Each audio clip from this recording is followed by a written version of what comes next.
मंच पर भावुक हुई ममता बनर्जी। ममता को क्यों करना पड़ा देश को बचाने की अपील। भरे मंच से ममता ने की बीजेपी को हराने की अपील।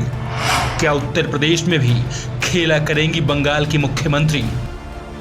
पहले बंगाल में बीजेपी के साथ खेला किया भाजपा को बंगाल से रफा दफा करने के बाद अब ममता बनर्जी ने यूपी से बीजेपी को खदेड़ा करने का मन बना लिया।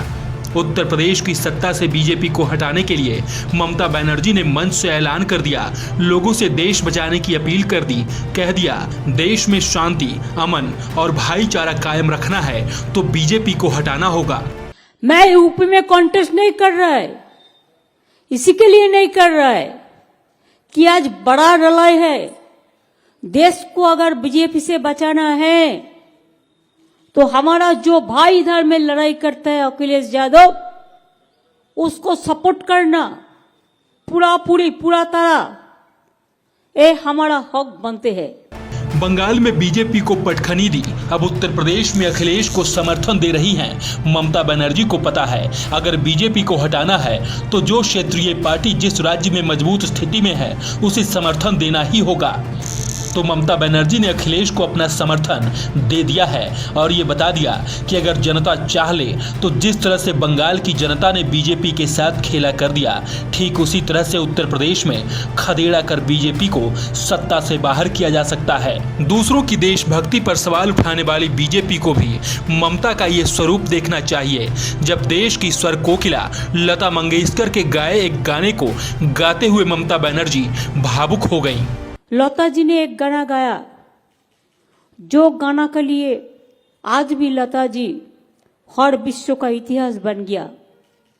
वो गाना क्या था? ए मेरे वतन को लोगों जरा आंखों में भर लो पानी, जो शहीद हुए हैं उनकी जरा याद करो कुर्बानी। जब घायल हुए हिमालय, हिमालय कहाँ पे है? आपका यूपी में है, उत्तराखंड में है। जब घायल हुए हिमालय, खतरे में पड़े आजादी, जब तक थी सांस लड़े हो फिर अपनी लाश बिछा दी। संगीन पे धर पर माथा सो गए अमर बलिदानी, जो शहीद हुए हैं उनकी जरा याद करो कुर्बानी। हम जो देश के लिए कुर्बानी दिए हैं, हम सबको श्रद्धांजलि निवेदन करने चाहती हूँ लता जी का एक गाना पे। ममता बनर्जी उन चुनिंदा नेताओं में से है जिन्होंने मोदी लहर को कभी भी हावी नहीं होने दिया। जिस दौर में बीजेपी अपने चरम पर थी, उस दौर में भी अकेले ममता बनर्जी ने बीजेपी को चुनावी अखाड़े में पटखनी दी। पीएम मोदी, अमित शाह और बीजेपी के बड़े से बड़े दिग्गजों को चुनावी मैदान में ऐसा पछाड़ा कि बीजेपी नेताओं को ये मानना पड़ा कि ममता की रणनीति के आगे उनके चाणक्य की नीति धरी की धरी रह गई।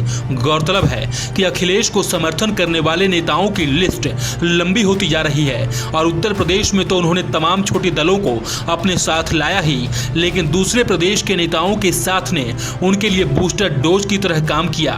पहले एनसीपी के शरद पवार, फिर झारखंड के मुख्यमंत्री हेमंत सोरेन और अब ममता बनर्जी का साथ। बहरहाल ये संकेत है बीजेपी की विदाई की और ये संकेत है उत्तर प्रदेश में समाजवादी पार्टी के सत्ता में लौटने की। ऐसे में एक तरफ जहां अखिलेश यादव के हौसले बुलंद हैं, तो वहीं दूसरी तरफ बीजेपी के लिए खतरे की घंटी बज गई है। या फिर ये कहें कि अखिलेश की लोकप्रियता ने बीजेपी की पहले ही हवा निकाल दी थी। अब ममता के समर्थन ने बीजेपी सरकार की उल्टी गिनती शुरू कर दी है।